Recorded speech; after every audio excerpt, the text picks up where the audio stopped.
Welcome to SaharaTV. My name is Aisha Ibrahim, and I have a guest with me in the house, Seyi Law. Thank you. Nice meeting you. Great meeting you too. How you doing? Now we look like a couple, you know. I hope people won't mistake you for my wife now. We might look alike though. I think so, a little. All right, Mr. Seyi Law. Can you tell us a bit about your background? About my background. Okay, we have flower on the background. No. I mean, what was growing up like? Childhood? Wow, maybe growing up was a bit tough. But you know, sometimes you have to look beyond growing up and what those toughness have made out of you. I didn't have the opportunity to live with my parents. I was given birth to in Gabon, and by the time I was 6, I was brought to Nigeria to start schooling. So I was dumped in a boarding house. From primary 1, I was already in the boarding house. From primary 1 at Estakawe Memorial Nursery and Primary School in Okitiwukpa in Ondo State. While I was there, I remember when they dropped me there the first time. My mom was like, she was going to buy the cup that I needed in school then. And that was how she went, and I didn't get to see her until after 2 years. So, and I remember during the holidays, I go to my uncle's place. I stayed with my uncle, and then junior secondary school, I was at Unity Unity School Ikere-Ekiti, which later was named Ekiti State Government College Ikere-Ekiti. I was there till GS3 before I came back to Lagos, and I finished up secondary school at Methodist West High School. Growing up was a bit tough because really, I think if I had to start going through all that, I may be hurting some people that I've decided to forgive, you know. And so I try to, before I go into all the necessary details and some of those things that I had to live with that were not pleasant, but I just decided to let it go after all the while, and just thank God that I'm here now. You know, I remember that when I even finished secondary school, it was a bit at that point that my mom had some serious financial challenges, and she had to relocate back to Nigeria. Of course, my dad, whom I probably have forgiven, and would do things that a son should do for his parent for, didn't have any contribution to my education. So I had to just say that, so that even if he has the opportunity to stumble on this video, he would know that he didn't do anything, that if I'm doing anything for him, I'm doing it out of the heart that my mom has always taught us to be very forgiving, and the fact that I've come to understand what forgiveness can do in the life of a man.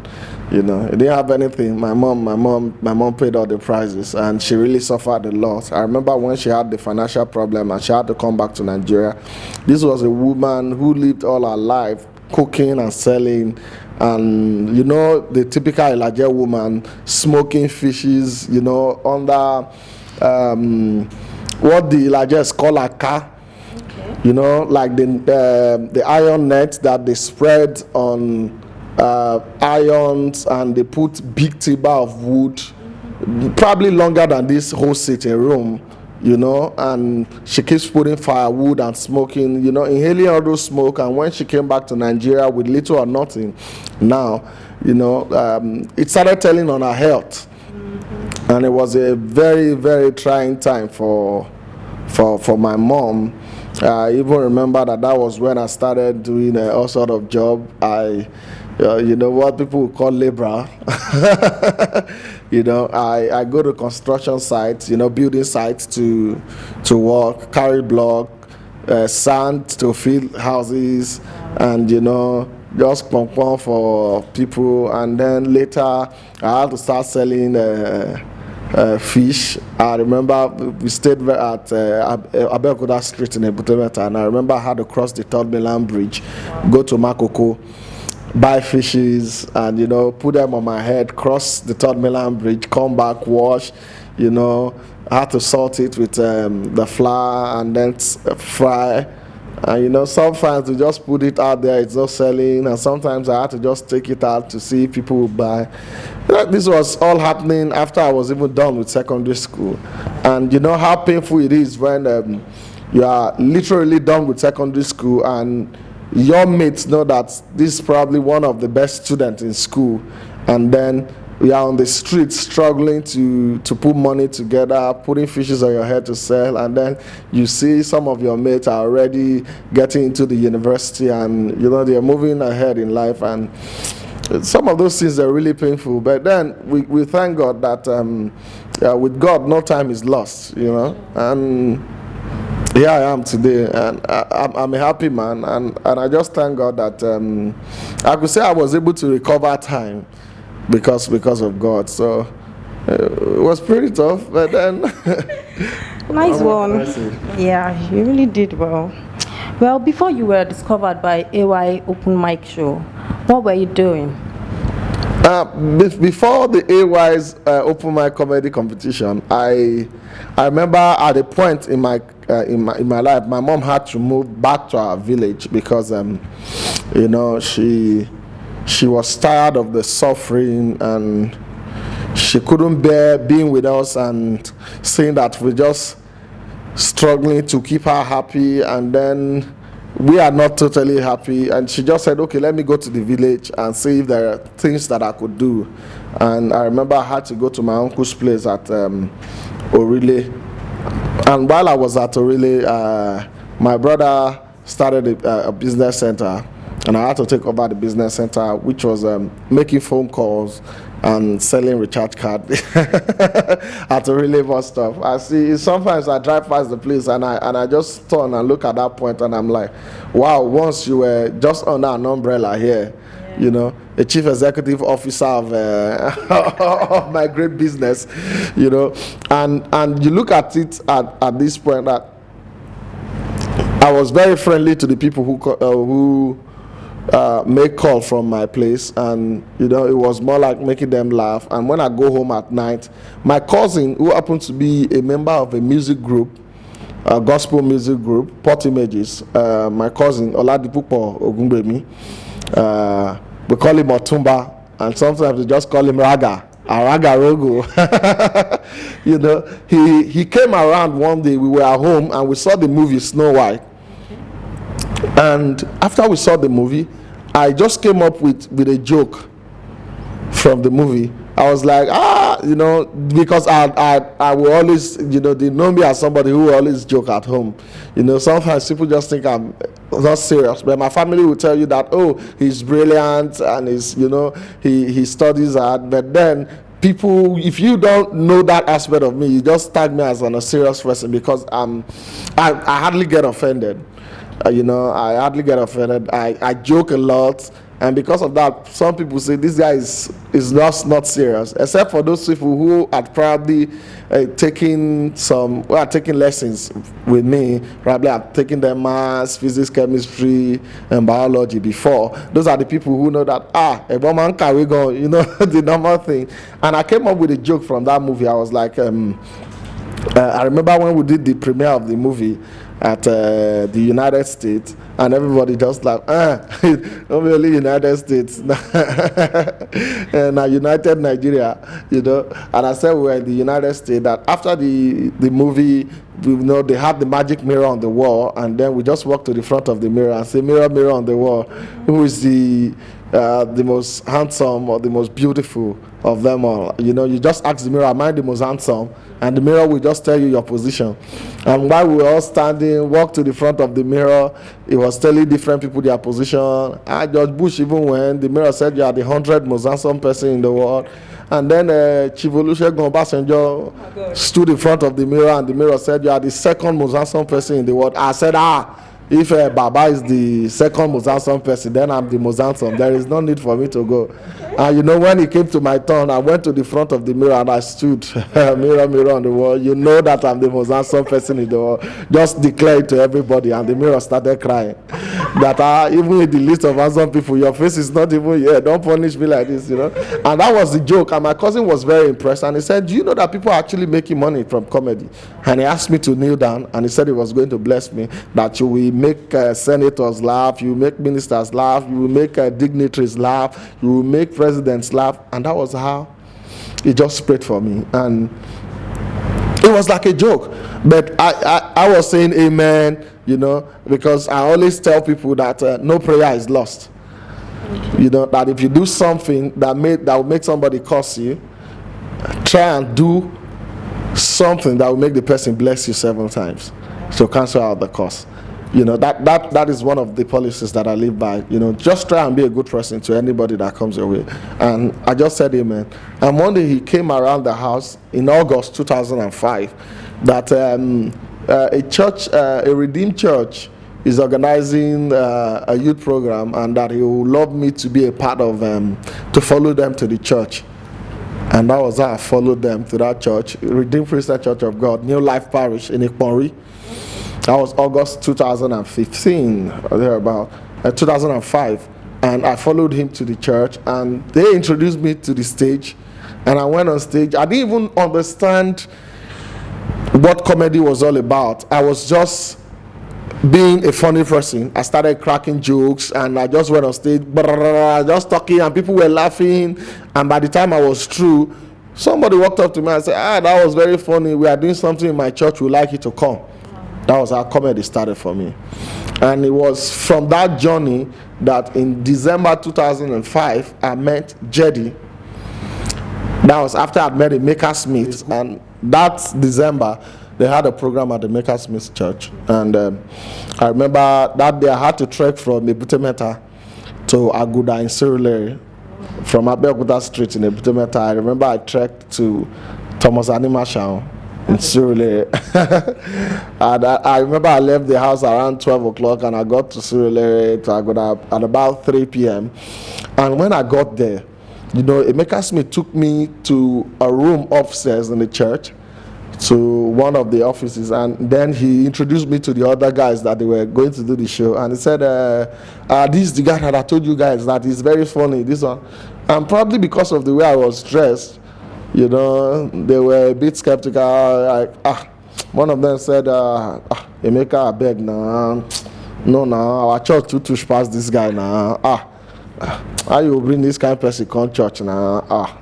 No, Emeka was trying to convince them, like, this guy is funny. Oh. I know what they talk, the guy is funny. And I say, I go wear palm now. I remember Emeka went to one boy called Exot to borrow shoes from him for me to wear. I can't even remember if I actually wore the shoe that day. And then later, the guy just said, Mo just use and start the show. And their guest comedian for that day was Jedi. And so when I came on stage, after there was a normal praise and worship, and then somebody came to introduce the program, and then they just introduced me, bam, to come on stage. And I came on stage, and I remember in my mind, I just wanted to prove a point that I was really funny. And I just came on stage, and I was going on and on, and you know, I had people in the church standing up, clapping, and you know, giving the standing ovation, and then they would sit again. And by the time I dropped another punchline, they stand up again, clap, and by the time I finished and I said, "Thank you very much, my name is Seyi Easy." That was my stage name then, Seyi Easy. I remember Jedi was already in the hall. He was so impressed with my performance. He ran on stage and he heard me and was like, "Man, this guy is the next thing in comedy, is waiting to explode." And I remember just saying, amen, this guy is going to go places, he's the bomb, he's waiting to explode, he's just talent, is raw, this is raw talent, you know. And he kept saying, he went on and on. And after the show, he called me, and I had to go with him with Emeka Smith. And then he looked at me and said, "Your stage name, Seyi Easy." He said, "That name is a bit, it's somehow, what are your real names?" And I said, Oluwa Seyi Lawrence, you know. And he was like, "Why don't you pick Seyi?" from Oluwaseyitan and Law from Lawrence, and merged it together. And that was how he gave me the name Seyi Law. And then he looked at Emeka and he was like, MC Doggy, you should change your name too. And that was how we came up with Emeka Smith for Emeka. And that was how the journey started. It was Jedi who introduced me to AY. And AY told him, I wanted your boys to be a part of those who will compete at my comedy competition. And Jerry was like, yeah, he called us and introduced us to AY. But AY said it has to be fair that we go through the normal audition and all that. And that was how we went through the auditions. We were selected to be among the top 10. And on the first AY's Open Mic Comedy Competition, by God's divine way, I became the first winner of AY's Open Mic Comedy Competition. And the success story has never stopped since then. All right, thank you very much. You're welcome. So, you are from Ondo State? Yes, sir. Is there any way you have contributed to the success of Ondo State with your talent? I have, severally, in my own little way. I made bold to say that because I remember in 2010, thereabout, or 2011, I met the governor of Ondo State at an event. And I remember after I spoke with him, he said, you people should come to Ondo State. With your talent, I had to introduce myself that I'm an Ilaje boy and all that. And he said we should come to Ondo State. And I remember I kept in touch and I was invited to Ondo State. And I tell you, I worked with them on several occasions and I was never paid my full fee, not even the amount that I would charge in Lagos. Okay. You understand? Even having to travel back to Ondo State. I felt, okay, our presence over there will probably give the people in the tourism ministry that if they see us often, they will be able to, it will bring this constant awareness that entertainment is growing in Nigeria and that they should be able to do something with entertainment. And I kept on going. Sometimes I wasn't paid, but I go there to contribute my talent to the events at Ondo State. And I remember there was a time I came up with an idea that we called a Laugh Champion. And I was asked to submit a proposal for the program. I wanted to go do my maiden show in the UK. And this time around we were going to have the show in London and Manchester. And I felt if we could have a comedy competition in Ondo State where we have winners, we can take at least 2 of them with me to go on the tour of the United States, giving them international exposure as early as possible, But then we have to do the comedy competition to select those 2, And they asked me to submit the proposal. I submitted the proposal, and it was like this. It was a case of, don't worry, we will approve your proposal, so that to help us facilitate the approval, just keep coming. If you are doing event, just come around so that the governor can see you. When you perform, it will be like a reminder to the governor, and I wasn't getting paid. Do you understand? I was doing all these things, I wasn't getting paid. And I kept going back. Until one day I got tired. It was a case of, come, you people, even the time that I was supposed to go do, now my show has become a regular show in the UK. We can always get the winner from the competition to follow me any year to do my show abroad. And then we can give the person exposure in Lagos. And I kept going back. 2011, 2012, 2013. I was doing almost free events for every time I go back to Ondo State. And I remember that, for every time I go back, I heard a gist somewhere that the money that they even give to me is not the approved budget for my performances. And then they called me for one particular event, and I remember one of them wanted to take from the money I was going to be paid, which was 500,000 that I wouldn't even take in Lagos. Do you understand? I'm saying it so that anybody who is watching, we know. Those that were collecting money from me, we know. At least they can see themselves now. They can see that I'm saying it. It's not as if it's hidden. You understand? So that they will know that I know. You know?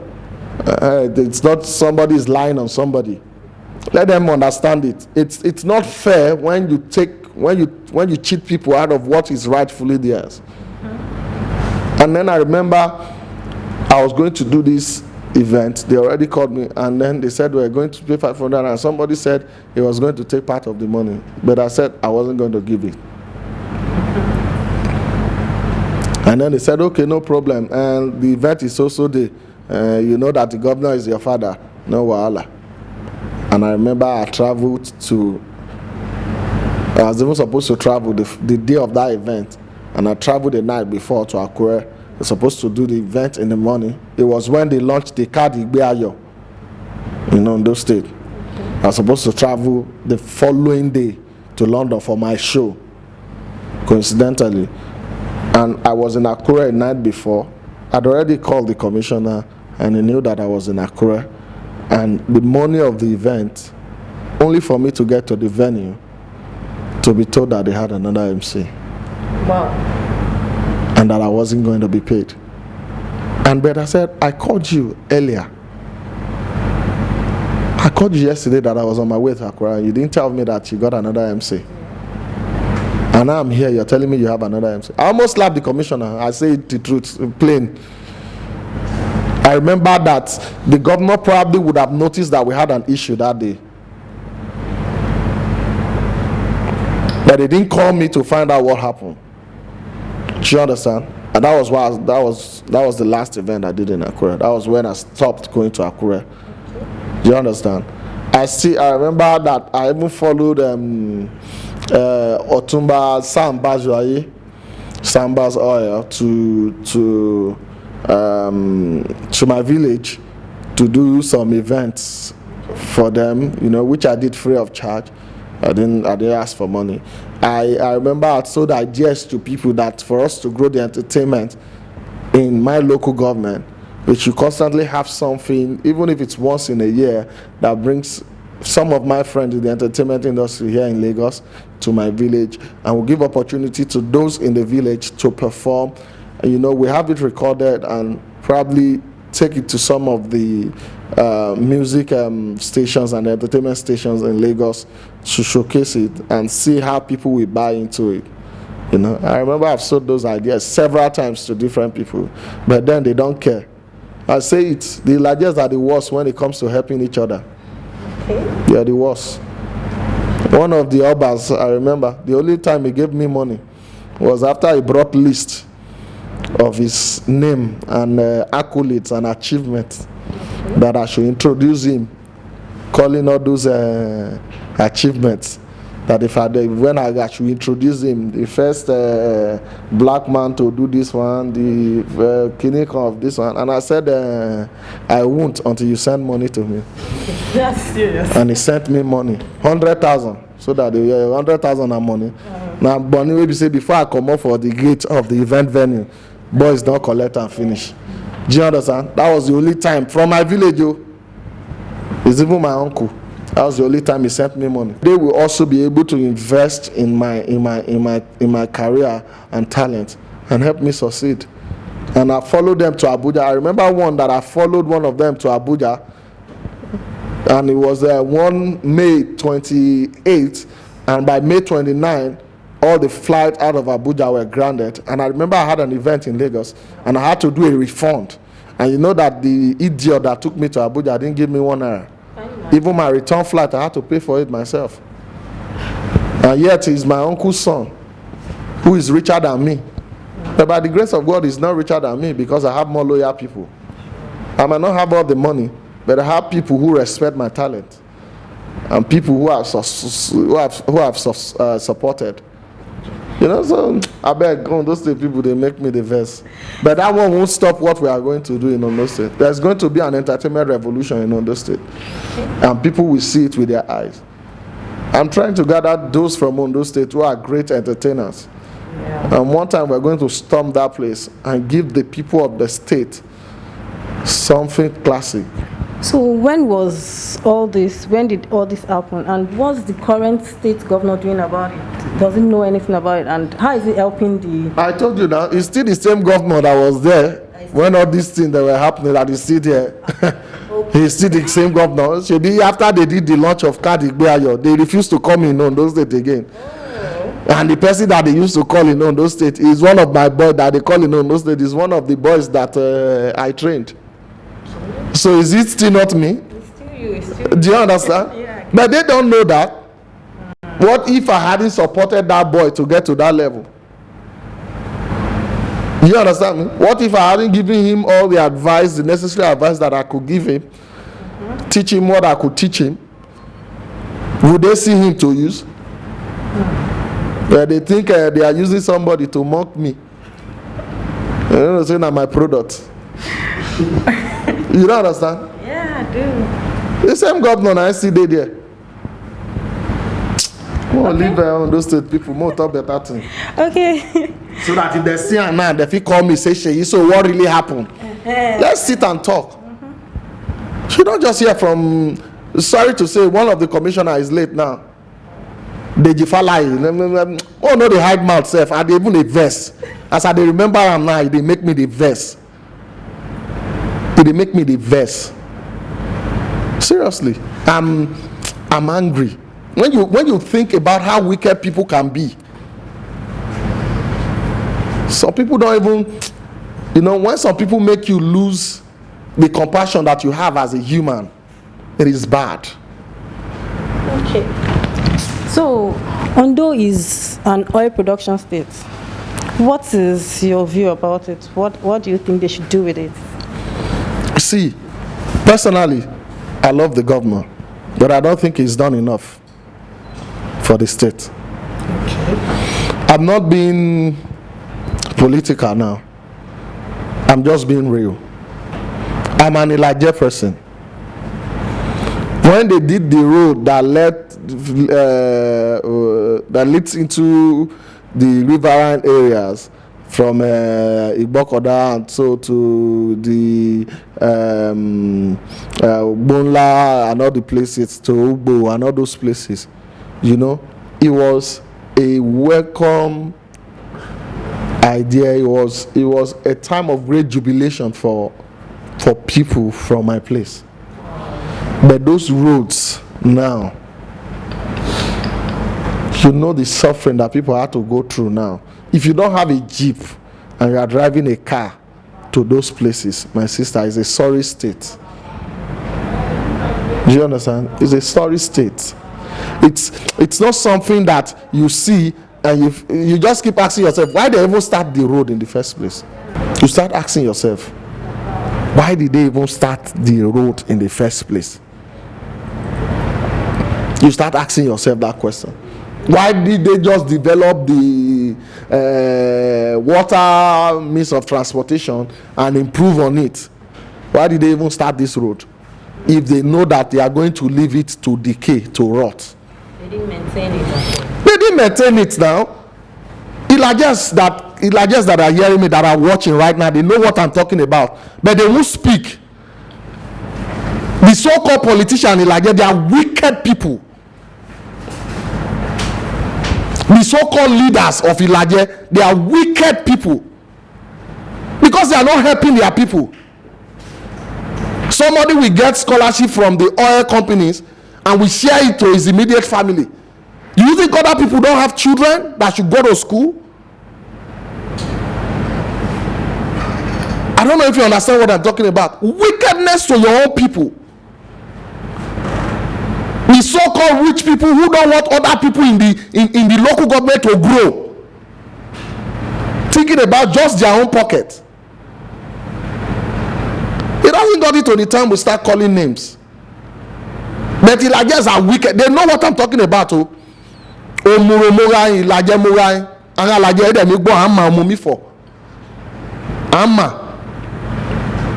If they can hear me, they know. You understand me? I hate the fact that people tie comedy because entertainment is not self-reliant yet, because we still have to be dependent on some of all these politicians and the owners of all these multinational companies to make money. That is, I think that is probably the reason why they are not fully developing the entertainment sector. It will change. Even if the government will know, this government will not change things. God will change things someday. But these people, they know what I'm talking about. Also, Padek, I remember I submitted a proposal to them to help develop the entertainment industry in Ondo State. When they said the government was building a big entertainment center called the Arcade, it was a thing of joy in my heart. I felt, oh, by now we are going to have a serious place where everybody can go to. Entertainment life will be more developed. Do you know how many people from Ondo State are in this entertainment business? Who is that? That's useless. Let me call him useless. The former chairman of Osopadek. I've forgotten his name now.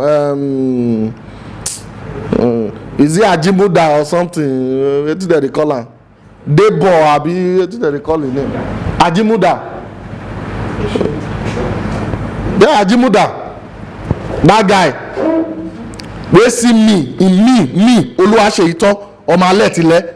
See me for Ondo State. You think say who? My sister don't allow me. I don't want verse. Take it easy. They're taking me to the point of anger. Yeah. I'm not angry just for myself. I'm angry because they are treating my people unfairly. Okay. What is the challenge with entertainment industry?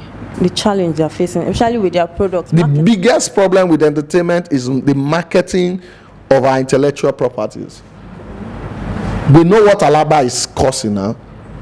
Every time an Alibaba will raise the issue, and some people from some quarter will think, he's talking based on his own selfish reasons. Think about it. If you had an entertainment ministry that monitors the product we bring out as entertainers, and the ministry is working with the Copyright Commission, the Censors Board, and then they are able to grade, because we have to, if we're going to do something, let's take drastic actions about it, and they're able to grade contents from each entertainers. They're able to grade it. Probably we have grade A, grade B, grade C, grade D, and it passes through the Censors Board to the Copyright Commission, or maybe the Copyright Commission then to the Censors Board, then it comes to the Entertainment Ministry, and then anybody who is going to buy and market those products have to buy through the Entertainment Ministry, and there is a price tag that is put on it. Do you think we won't make money? Sure, we will. You think the ministry won't make money for the government? They will. But are they willing to do that for us? Well, they keep merging entertainment industry with tourism, and they expect us to grow when even tourism has refused to be developed in this nation. If not for the fact that they did a rebase of the Nigerian economy in 2010 using the 2010 platform to do the rebase, how many people truly know that entertainment was contributing to the Nigeria GDP? How many people know? all right. How many people? They used to think that we're just riffraffs, just anybody on the street. Do you know how many people like us pay money to? You are doing a show. Do they know how many people work to make those shows that they attend a success? And yet we do those shows, and a lot of times we come to a loss. And yet, because we want to keep being relevant, so that we can keep having food, we keep doing it. And yet we don't have the necessary support. People will just come, they say, why is your show ticket 5,000 naira? when even the hall that you are using is 7.5 million? How do I even break even in the first place? Can the government give us a good entertainment center that is well subsidized to help us push our products?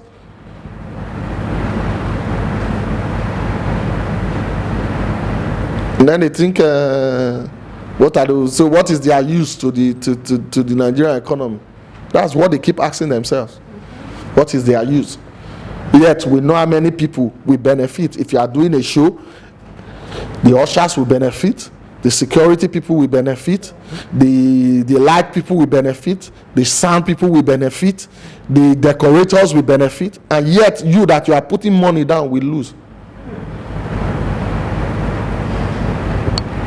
You start running from pillar to post, asking people to come and support you. You go to this company, they turn you down because they don't believe in your idea.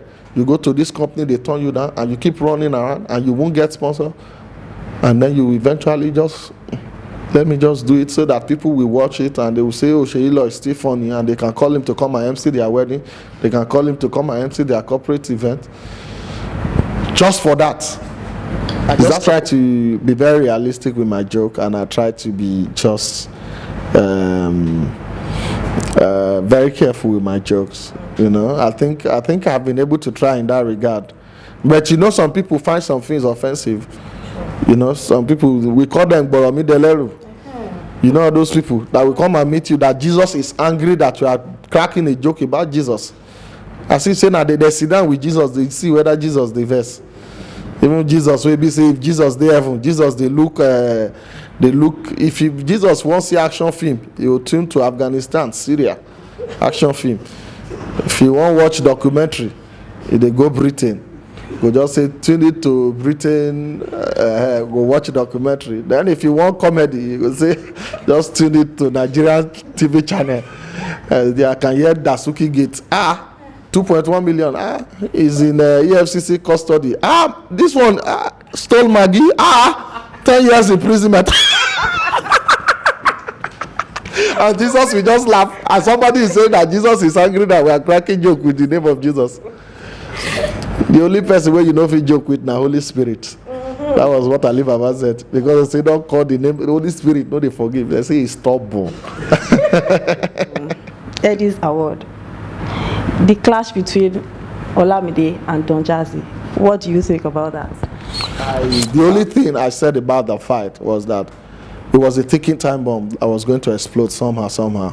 Whether it was coming through Olamide or I was going to come through another person, or I was going to come through Don Jazzy or through the band. I knew somebody was going to say something someday. And so it didn't come to me as a surprise. It is out there, and everybody has shared their opinions. Those who are concerned about it.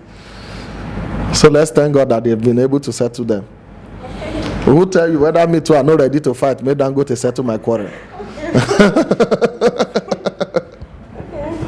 So, what is your view? If Dangote no be settle my quarrel, may or $10 settle one. May somebody just settle this quarrel. If not, they no got self. Who I want follow fight now self? Because I know say SaharaTV, I know say una really give Dino Mela a problem.